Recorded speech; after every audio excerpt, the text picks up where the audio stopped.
পৃষ্ঠপোষী। আমাদের টার্গেটটাই হচ্ছে, আমরা মনে করি এত বড় একটা অভ্যুত্থানের পর, এত বড় আত্মত্যাগের পরে সত্যি সত্যি দেশটাও গুণগতভাবে বদলে যাবে। সম্ভব? নিশ্চয়ই সম্ভব।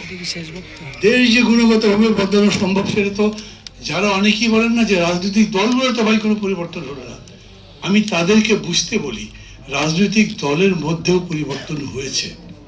দেখবেন এর আগে যেরকম করে মনোনয়ন বাণিজ্য হয়েছে, এইরকম নেকেডলি মনোনয়ন বাণিজ্য করতে পারবে না। এমনি মানুষের মধ্যে মনে হচ্ছে, অনেক জায়গাতে আমি শুনছি, এটা খুব কোয়ালিফাইড স্টেটমেন্ট আমি দেবো না, কিন্তু আমি শুনছি বলছে এখন খালি মার্কা দেখে ভোট দেবো না, মানুষ দেখে ভোট দেবো, প্রোগ্রাম দেখে ভোট দেবো।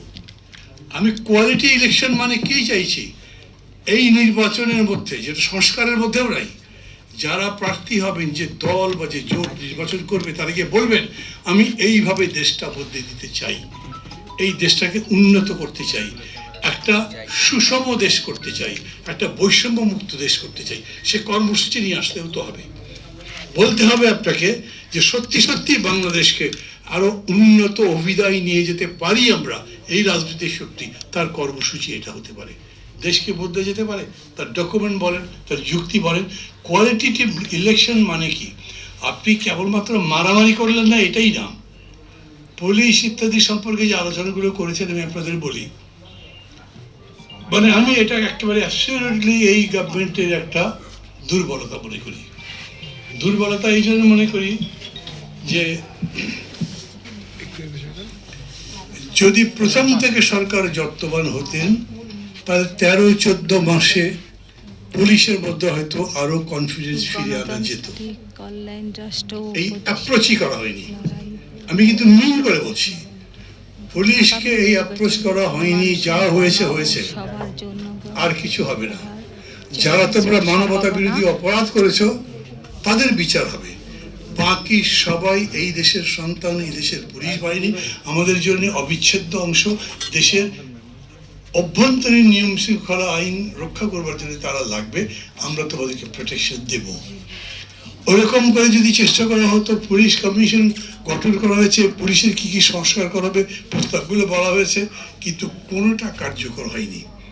আমরা হেলথের উপরে কোনো ওয়ার্ক করতে পারিনি, শিক্ষার উপরে কোনো কাজ করতে পারিনি, যদিও এই কমিশনগুলো কিন্তু নিজেরা বসেছে। আমি বলছি, যদি পুলিশকে এরকম করে চেষ্টা করা হতো, এত খারাপ পরিস্থিতি হতো না, যেটা এখন সরাসরি তারা বলছে আপনারা ঝগড়া করলে আমরা যাবো কেন, আমরা কার পক্ষে যাব।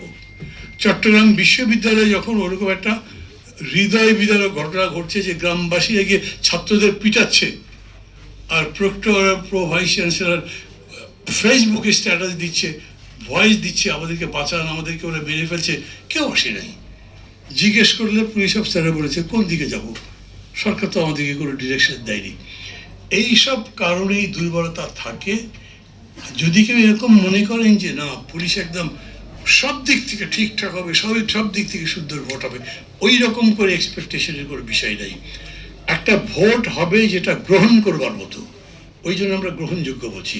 কোয়ালিটি বলছি, কোয়ালিটিতে কোনো মানে আপনার ডেফিনেট ডিগ্রি নেই যে একদূর পর্যন্ত হলেই কোয়ালিটি, তারপরে কোয়ালিটি হবে না। তারপরে গ্রহণযোগ্য নির্বাচনটা যদি হয়, দেশ একটা বদলের জায়গায় যাবে, এটা মনে করি। আমি ব্যক্তিগতভাবে মনে করি, আমাদের দল মনে করে, আমি মনে করি আমাদের জোটের যারা সঙ্গী আছেন, আমি গণতন্ত্র মঞ্চের কথা বলছি, আমরা নিজেরাও এইরকম একটা গুণগত পরিবর্তনের লড়াই করি। আমরা একদম তখনও বলেছি, একদল বদলে আরেক দলকে বসাবার লড়াই আমাদের নয়। আমরা আসলে দেশটা বদলাতে চাই, সমাজটা বদলাতে চাই, মানুষের অবস্থা বদলাতে চাই, এবং সেই বদলানোর যে লড়াইটা, সেইটা আমরা এখনো করছি। আমি মনে করি যে যতদূর পর্যন্ত এগিয়েছে, এইটা আটকে যাবে, এরকম ঘটনা আর হতে পারবে না।